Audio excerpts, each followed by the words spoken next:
This is additional topics 1 and 2, solving multi-step equations and solving equations with variables on both sides. Again, to solve multi-step equations, we're going to do order of operations backwards. That looks like working from the outside in towards the variable. So if I have 9x plus 12x minus 15 equals 48, we would combine like terms to get 21 minus 15 equals 48. Move the 15 to the other side, and then divide by 21 to get x equals 3. Here we have 3 times 4/3 x minus 6 plus 5x equals 54. So we are going to distribute. 3 times 4 is 12, divided by 3 is 4. These 3's cancel out. And then we would multiply 6 times 3, which is 18, and then 5x and 54 stayed the same. So then 4x plus 5x is 9x, and then we would have to add 18 to each side to get variable term by itself, and then divide by 9 to get x equals 8.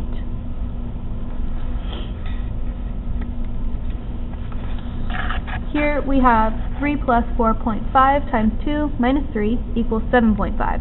We need to distribute this 4.5, so we get 3 plus 9x minus 13.5 equals 7.5. Combine our like terms to get 9x equals 10.5 equals 7.5. And then we need to get our variable term by itself by adding 10.5 on each side.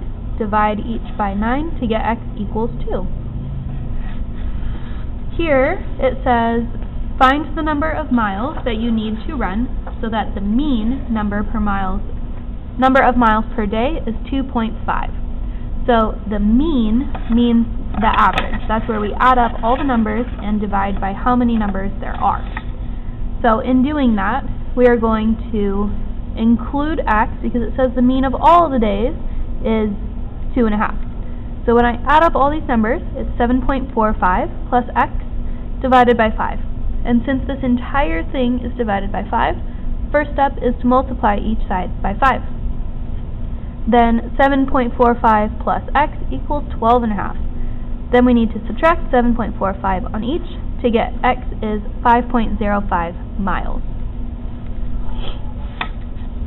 Now over here, I have x's on both sides of the equation. I need to put all x's on the left or all x's on the right. I tend to choose whichever is going to give me positive x's so I don't end with a negative x at the end. So to do that, we're going to subtract 8x to get 2 equals 7x plus 16. Move the 16 to the left, variables on one side, constants on the other, and then we get 14 equals 7x, then divide each side by 7 to get 2 equals x.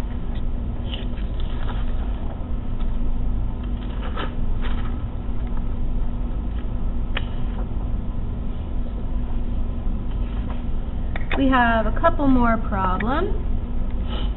So if we look at these, I have a double distribute here, and then I'm going to combine my like terms and put all variables on one side so that I have positive x's to get 33x minus 26 equals 30.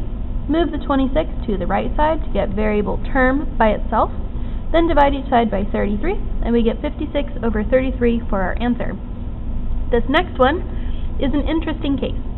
So I have negative 2 plus 9x equals 15 plus 9x.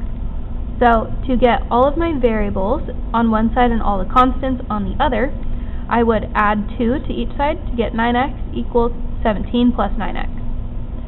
Then moving all my variables to the left side, we would subtract 9x here, subtract 9x, which is 0 equals 17. This is not true. 0 is not equal to 17, which means we have no solution. There are many ways that you could get this answer, depending on what order you moved your terms. All of them are going to end in something that is not true. Whether it is 9x equals 9x and something, how can that be true? It's not, so we would get no solution. Down here we have 4x minus 18 equals 2 times 2x minus 9. So after distributing, I get 4x minus 18 equals 4x minus 18. I would add 18 to each side, put all constants on one side to get 4x equals 4x, and this is the exact same thing. If I get the exact same thing, we have infinite solutions. That means x can be any number that we have. So there is no one correct answer, or not one correct number that works in place of x. There are infinite numbers that work when plugged in for x. And this last one says Cookie Shop A makes 120 cookies its first week, then 160 cookies each week after. Cookie Shop B makes 60 cookies its first week and 80 cookies each week after. When will they have made the same amount of cookies? So if I write out A, they make 120 its first week and 160 each week after, so multiplying by the number of weeks. And B is 60 and then 80 cookies each week after.